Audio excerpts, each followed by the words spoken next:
This is the Dover Download Podcast. My name is Christopher Parker, and for the past 25 years, I've had the pleasure of working with, learning from, and talking to a variety of volunteer, staff, and community members. This podcast explores conversations, activities, and a variety of policies and programs which exist here in Dover to improve the community in one way or another.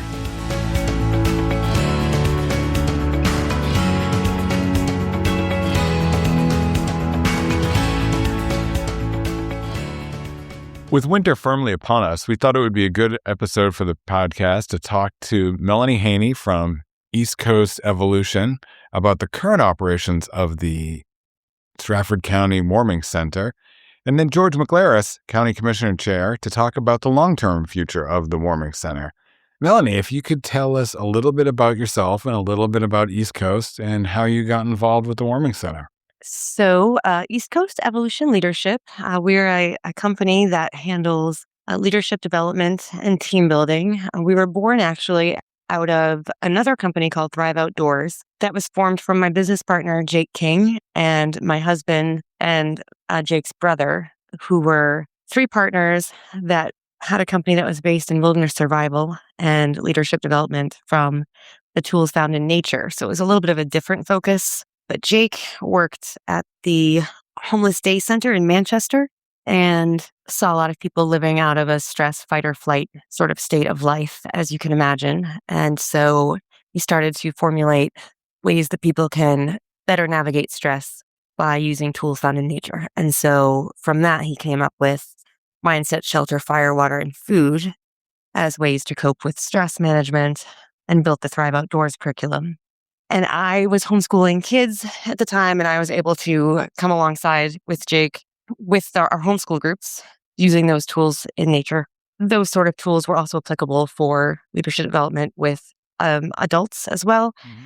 And the more and more we started connecting with people in workplaces, the more we started realizing that people in workplaces were not as interested in using the outdoors.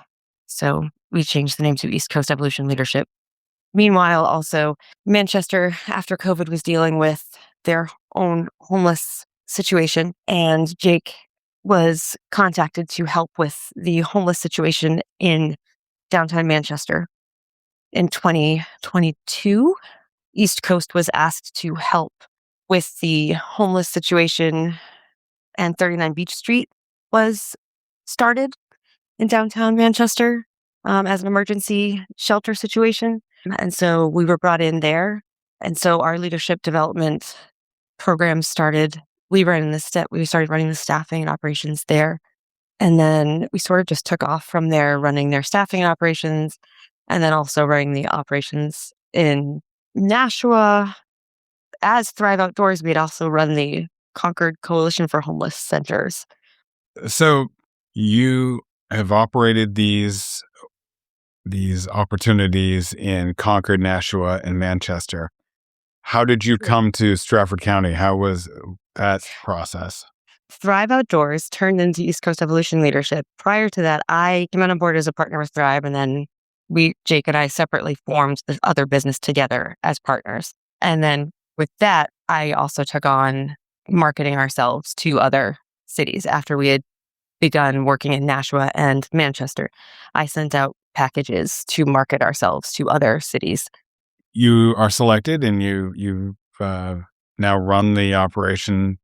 You're in your second year with the county. What's it like? What does that mean? What does running and operating the warming center actually look like? So from our perspective, what we focus on is we know our role. We like to say that we stay in our lane, and our role is to provide staffing, safety, and security for the guests and our staff. What it means for us is that we make sure that everyone that comes through the door is taken care of and secure. We know that our role is not to be a social worker. Our role is not to do anything beyond what is in the guidelines of what we're asked to do by the county. So we don't try to overextend ourselves, because we know that if we try to do that, we're not going to do the best job. So we like to make sure that we know who the other resources are, and that we are able to try to connect our guests to those resources, because we know that we will fail if we try to do everything. So if I come to the warming center, there's been an activation, and I come to the center, what's the experience going to be like for me? If you come to the center, you're going to be greeted. You check in. The check-in process is fairly simple. You sign a contract. Basically, you sign the rules. You put your items in the bin for the night. You're allowed to keep things that you need on you for the night. And then everything is secured away for the evening so that everything is safe. One of the largest issues that people have had in warming stations typically that causes a sense of insecurity and makes it harder for people to sleep oftentimes is the fear that things are going to be stolen. And so we make sure everything is locked up for the night with cameras on them so there's a sense of security. And so everything is put away for the night. And then there's coffee, there's tea, there's snacks, dinner is served.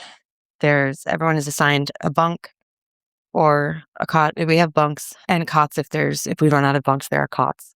There's a TV. People can come in and use their electronics, their books, there are volunteers there that interact with guests. Just a place to relax. What sort of expectations? You mentioned there are rules that you have to agree to. What sort of expectations are included in those rules? I presume you want to be respectful of each other and courteous of other people taking the opportunity to be there. What sort of things are on that list? We're a low barrier warming station, which means that people can arrive in a state that they are under the influence of something, but they cannot use anything while they're on property. So one of the rules is that they can't have any drugs or alcohol on their person and they can't use anything. So they have to agree to that. They have to agree to be respectful. No violence or threatening language or behavior is tolerated against each other or staff. We value kindness. Kindness is not one of the rules, but we appreciate that. Cleanliness and hygiene are on there as, kind of a general thing, taking care of property, things like that. So we just make sure everyone is aware of what is expected. Basically, expectations. Yep. Holding people accountable is it's a big part of what we believe in as a company. Accountability is important as humans.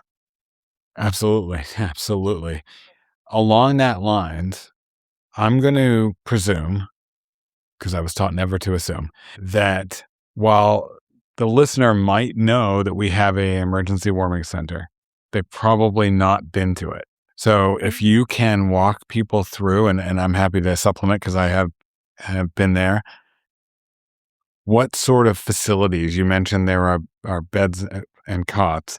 How many of them are there? What sort of availability or capacity do you have? And what other opportunities exist there? So the Willand itself it is a space that we have. It's 2 floors. We have 50 beds and cots available, and we have overflow cots and mats available as needed for additional folks if they show up and last season, we certainly went over the 50 as needed, especially in the colder nights, and we can go above 50 as necessary. We have 2 bathrooms and a shower, which is available as needed for emergency situations. We have a laundry facilities, but that's also an as needed thing because the facility is just it's not capable of keeping up with doing guest laundry. And luckily there are other agencies that are able to do showers and laundry for guests in the area, thankfully, because the Willand it's not functional enough to provide. Yeah, I think that it's important to explain that to key off something you said. It is a baseline facility. The idea when the city applied for the grant and then purchased the building, the conversation that we had at the management level was we need to be responsive to everyone in our community, including those that are unhoused, and that the goal with purchasing this space was to provide space. It was not a hotel replicate. It was not a shelter. It is a very baseline facility. And it is a place that keeps people warm. Yep. And it is not, it's a place that keeps people warm. And unfortunately, it's hurting, it's been very used. It's a good solid building. But it's a place that keeps people warm, and it's not able to keep up with the needs of the people. And I am really excited and grateful that there's going to be a better place for these people moving forward. To step back, though, how do you utilize it? What's involved with activation? How do you make the call, or do you not make the call? What is that like? The official call comes from Perry. We go back and forth. We all watch the weather really closely. We watch for the specific indicators to see if it's going to reach activation level, and we as a company have to be, careful as well to make sure that we're watching it to make sure it's within the activation levels, because we are contracted as for certain activation levels, because it is an emergency shelter. So Chief Plumber is watching materials. I'm assuming he's speaking with the other emergency directors as well. Yep. They work together, and Jake and I are watching the weather as well to make sure within the 4 hours the temperatures are this, the precipitation levels are, etc. And we make the call based on that, the wind chill temperatures, etc.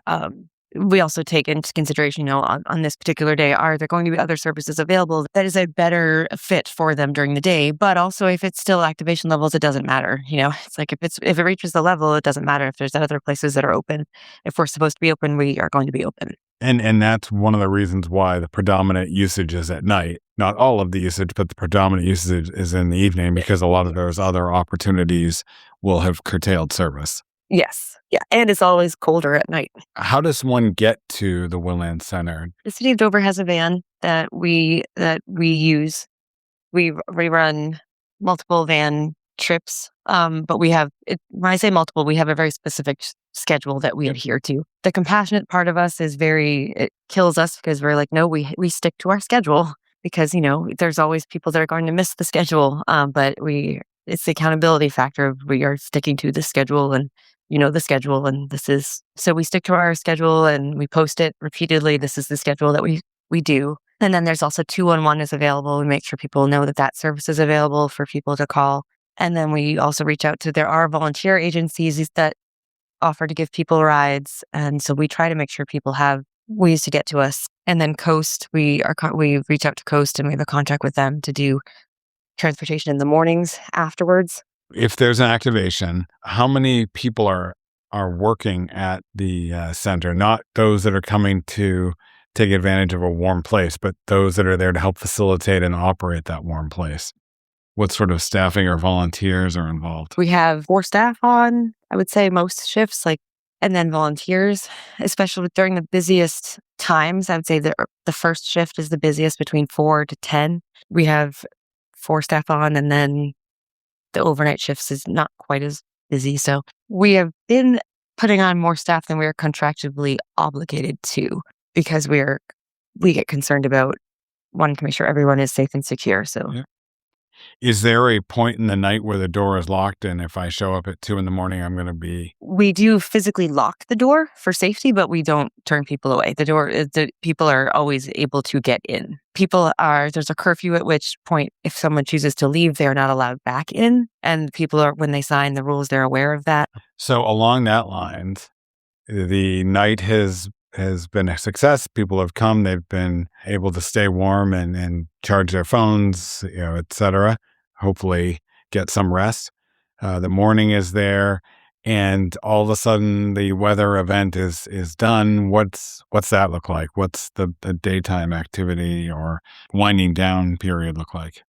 There's breakfast. We have some great volunteers that come in early in the morning and serve breakfast. Panera has also been really gracious and has been donating lots of breakfast foods to us as well.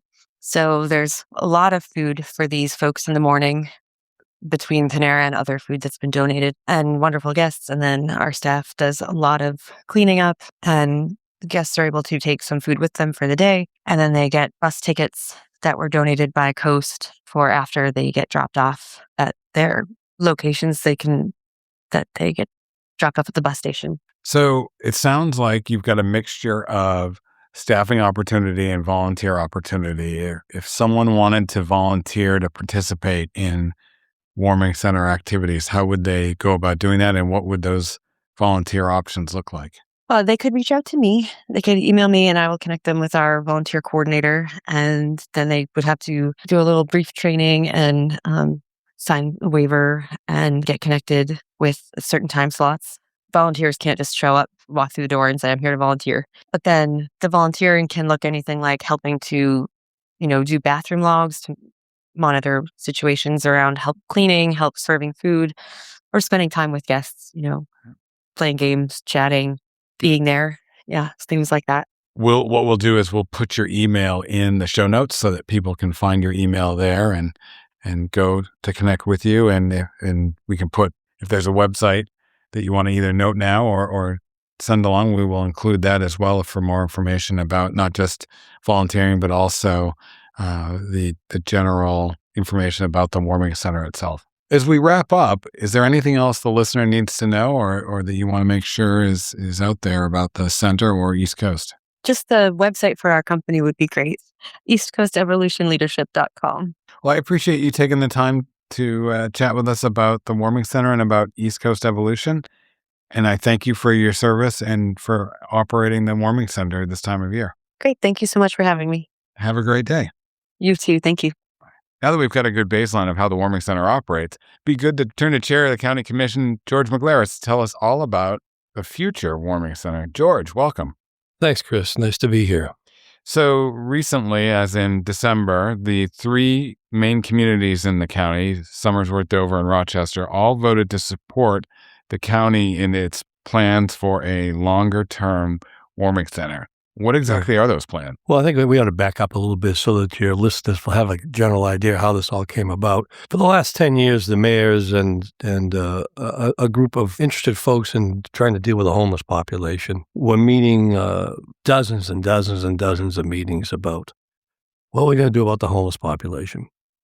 Now, generally speaking, and this is just true, we have a housing crisis going on in our country. It's just not something we're subject to here. It's going on across the country with housing affordability. So for the last 10 years, these committees, along with the Tri-City mayors and the city managers, were trying to struggle to figure out what they could do with this problem and try to figure out how we could address it. Right now, in the state statute, all municipalities are responsible for any type of transient population or homelessness in their own community. That's the state law. So anybody who's ends up homeless in your community, the municipality has an obligation by statute to try to help them in some form or manner. And that can vary from first month's rent to hotel stays, as an example. And people become homeless for a varying number of reasons. There's no one size fits all. I mean, people are coming into this, are falling on hard times for all kinds of different reasons. The mayors had reached out to me very early on, many, many years ago, to see if the county could help them. And I said, well, the statute's pretty clear. It's the municipality's responsibility. Although over 30 years ago, the counties were involved in dealing with homelessness in transient populations. We had a complete welfare department at the county. Really? Yeah, when I was first county commissioner. And we dealt mostly with transient populations and multiple generational welfare, for lack of a better term. Those people who were caught in poverty and just couldn't escape it. Those folks were all the county's responsibility. And then the statute changed and took the counties completely out of that. It's an interesting reason for that is because the rich communities did not want to pay a county tax. So the richer communities all band together in New Hampshire and said, we're going to take the counties out of this business and just give it to the towns and the cities to handle. And when they did that, of course, the rich communities had no welfare. And that's how it happened. So as a result of the Tri-City mayors coming together and the interested parties coming together under the collective guidance of the county, right? You've come up with you've managed the warming center. Yes, I have for last few years. That's correct. And I think part of that, in my mind, comes from the recognition that it isn't a border situation. It's not Dover, Somersworth, and Rochester. It is a county conversation. It's a regional problem. Right. That needs a regional solution. So understanding that, I had met with the mayors and city managers over the last several years, and we were struggling to try to figure out where we were going to put it. Initially, it made sense to bring it to the county simply because we didn't want to take any other property off the tax rolls.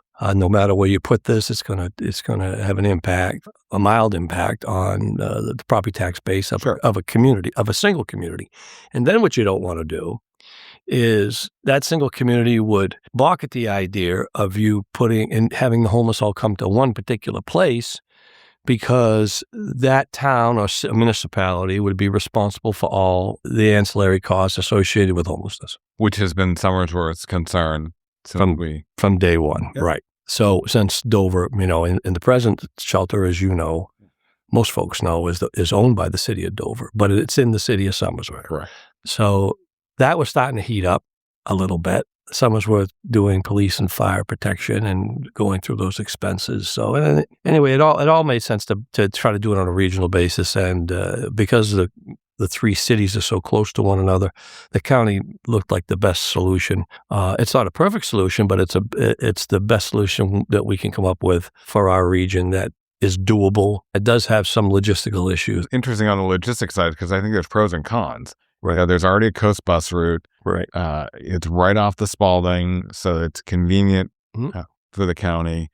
So yeah, while it's not in the heart of the service sector, it is convenient, and there are services that are there already. Right, on the complex. Right. So there's drug and alcohol abuse services there, and mental health services already at the complex. So. And there's already land that's exempt from taxes. That's correct. Utilized. That's correct. So the last 10 years, of course, the discussion is nobody wants a homeless shelter in their backyard. And as a result of that, it's been a political football. But eventually, you got to do something about it. Right. Somebody's got to pull the trigger. So the initial plan was because we are in such a need of a new nursing home. The original plan that I had worked on was to construct a new nursing home. When I was first approached by City Manager Joyle in Dover and said, "Why can't we put this at the county?" And I said, "Well, the main reason is simply put, I need a new nursing home.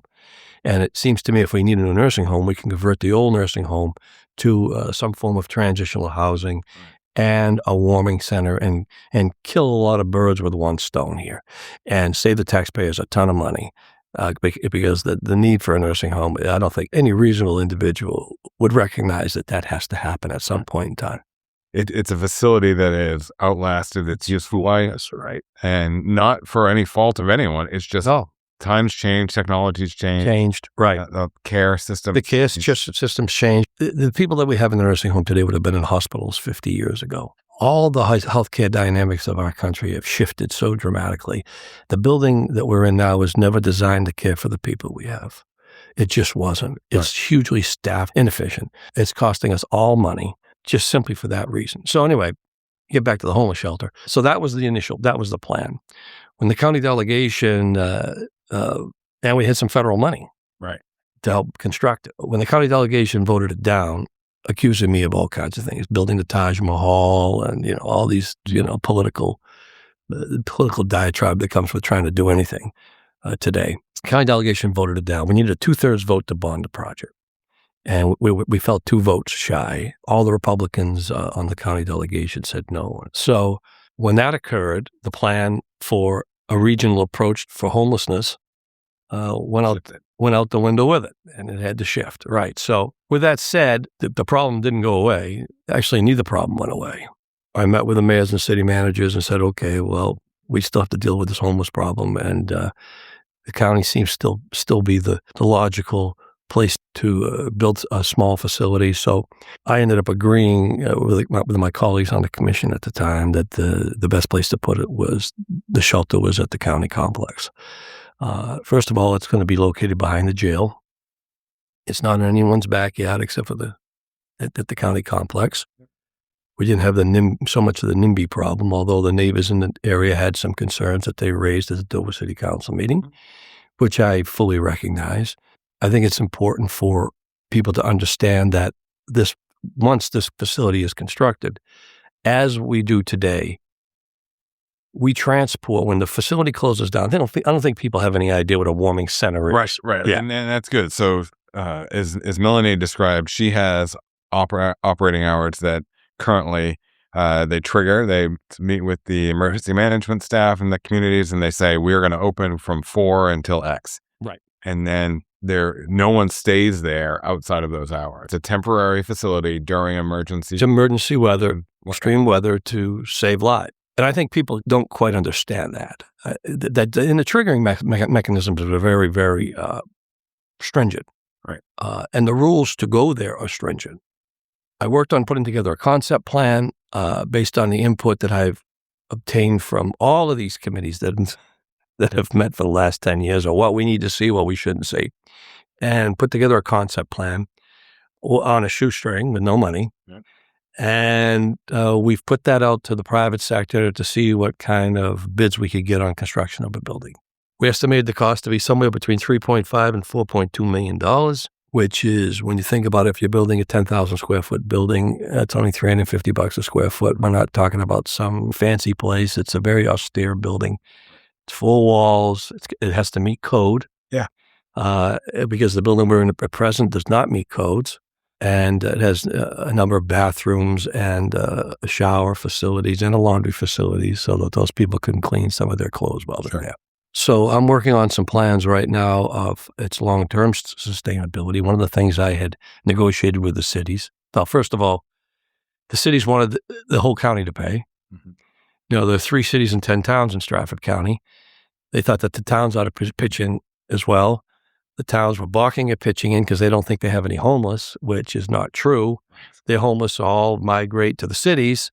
And I couldn't get a 2/3 vote of the county delegation to build a nursing home. I certainly wasn't going to get a 2/3 vote, which was required from the county to bond the project. Sure. I wouldn't have got the 2/3 vote. So the cities agreed to pay for the construction. And the plan right now is to turn the building over to the county once the building is constructed. And then the county, I said, if I'm reelected in 27, put the operational component of the shelter in the county's budget. So then the towns will be contributing. Right. The capital cost won't be covered by the county as a whole, but the operating cost will be. Will be. That's correct. You got it. Recognizing that it's a county. It's a regional problem, right? Yeah. And homelessness is it's a state. It's a national problem. So the 3 communities agreed to pay the construction costs. You've got bids out. What kind of timeline are you hoping for here? It's an aggressive timeline. I'm hoping to have the building constructed by next November of this year. But that's aggressive, and there's a lot of stuff that has to fall into place. I don't want to go through a long site review process with the city of Dover. First of all, governments are not subject to their own laws anyway, or ordinances. We are going to build a building that meets code. We know where we're going to put it. We're going to tear down the old Humane Society and put the facility behind the jail. There's a lot of advantages to that right across on the county campus. Within a couple hundred feet, we have community partners now who've just taken over Southeastern Drug and Alcohol that have an in-house residential drug and alcohol facility there. So those folks, what I'm hoping to do is be able to manage the population, because that's all you really can do in these situations. Because remember, as we said earlier, these people come to you from all walks of life with all multiple different circumstances that cause their homelessness, which includes some veterans too as well. So with PTSD, I mean, you have a lot of mental health issues go along with that, a co-occurring disorder. So I'm going to try to get those folks. I'd like to, for lack of put it simply, clean up the streets of our cities and make this available. And also not so much give a handout to folks, but give them a hand up. Try to figure out what their issues are. So that's kind of the long-term plan. Yep. And because we have those services already available on the county site, and we're not going to have to build. The idea right now is to have the jail produce the meals. If any meals need to be produced for the facility, it's right next door. So we're going to have some inmates cooking, doing the cooking for the homeless. All these things, there's a lot more to it. There's a ton of dynamics. We probably should come in at some point and talk about all of these dynamics so that the people out there have some understanding. I was just going to say, I look forward to having you back midsummer when the building's under construction and you're starting that programming and operational conversation, because I assume just as you bid out the operations now, that will morph, but still be a part of it, that the county will continue to oversee it, but you're not looking to hire staff and make it in-house. Yeah, there are opportunities. There are many opportunities that we can leverage, so that doesn't cost the taxpayers a ton of money here. I'm not out to do that. I want to take existing resources that we have and leverage them. Yeah. And the county's in the best place to do that. And that's number one. Number two, whatever federal grants there are out there for homelessness. Now, the present administration has said that they want to change the dynamic of homelessness in our country and make services available with some federal grants. So we're looking at that. And we're in a process right now of trying to secure operational grant for the center as we speak. Good. And we're capable of doing that on a regional basis, which a municipality on its own would never be able to get that kind of drawdown. The funding of this right now, as it sits, the operational funding is that Dover commits $75,000. Rochester commits $75,000. Somersworth right now is committing in-kind services. Right. So there's $150,000 being appropriated right now directly out of property tax from the two cities, and Somersworth with their in-kind services. Right. Those are covered by the general fund of Somersworth. So what I'm trying to do is draw down some federal or foundation dollars that have been aside for homelessness. And I happen to agree with the president, with President Trump's policy as it relates to homelessness. You just don't want to house these folks for a short period of time, which is what we're doing now. Sure. We try to connect them with services, but it's very difficult when they come in once every few weeks, or like recently we've had a really bad spell of cold weather. So you had them captured, for lack of a better term, for 7 or 8 days at a time. So that gave us some more time to try to get to the root problem of their cause of their issues, so that we can, number one, get them off the streets, number two, make them productive members of society, address what their issues are in a thoughtful, in a way that doesn't bankrupt everybody, and then give them some hope and faith in the future. Because one of the things we're experiencing, because of housing being so unaffordable, is a lot of despair. I see it every day, especially those people end up in jail for varying reasons. I mean, we've just about made it, you go to jail today if you spit on the sidewalk. I mean, we've got some laws that have been passed that are just, the social issues that we're faced that have been criminalized have put all those people in county jail. And right now, we're watching 600 people right now with electronic monitoring in our county, 600 who would normally be incarcerated. But because of the nature of what they've done, then there's no need for them to be in jail. It's the cost of incarceration outweighs the value of having them there. That's correct.